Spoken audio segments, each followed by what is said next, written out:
جو شاعر ہوتے ہیں نا ان کا بھی اپنا مزاج ہوتا ہے، اور اچھا شاعر وہ ہے جو معاشرے کے غم درد کی عکاسی کرے. ظاہر ہے پھر اس کی اپنی پرسنالٹی. تو جب میں وی سی گومل تھا تو مجھے کسی نے کتاب بھجوا دی، اور میرے سیکرٹری نے کہا جو ملنے آئیے. میں نے کہا میں مصروف ہوں. ظاہر ہے گومل یونیورسٹی بھی ساؤتھ پنجاب کی بہت بڑی یونیورسٹی ہے.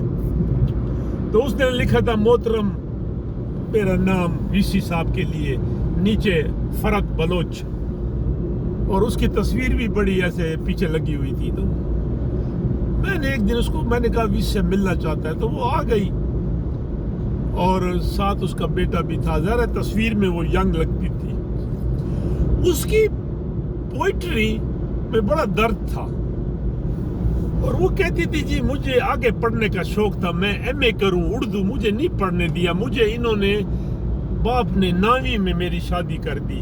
تو میں نے 10ویں کا امتحان پرائیویٹ کیا، پھر ایف اے کیا. کہتا غربت تھی، میرے پاس پیسے نہیں تھے. خاوند اس کا آلموسٹ جس طرح ہوتا ہے ڈیاڑی فیملی میرجز.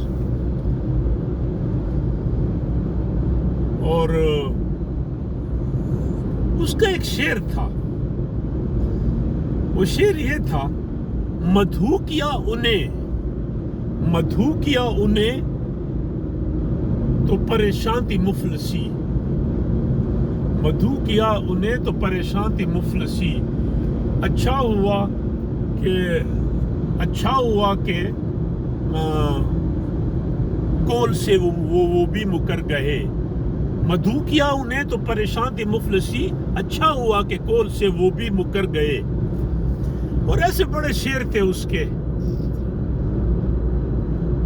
پھر ایک دفعہ اس نے مجھے کوئی کام بتایا، کسی کو کوئی فیس کا مسئلہ تھا، میں نے کر دیا. تو اس نے کہا جی میں نے جو دیوان چھاپا ہے، میں 3 سال پیسے جمع کرتی رہی. اس کا چھوٹا سا دیوان تھا، اب مجھے نام بھول گیا اس دیوان کا، لیکن یہ ڈی خان کی پوئٹس تھی. کہتے میں نے 3 سال. تو یہ جو غریب لوگ ہوتے ہیں نا، ان کے بھی ارمان. ہمارا جو معاشرہ ہے نا یہ ظالم ہے.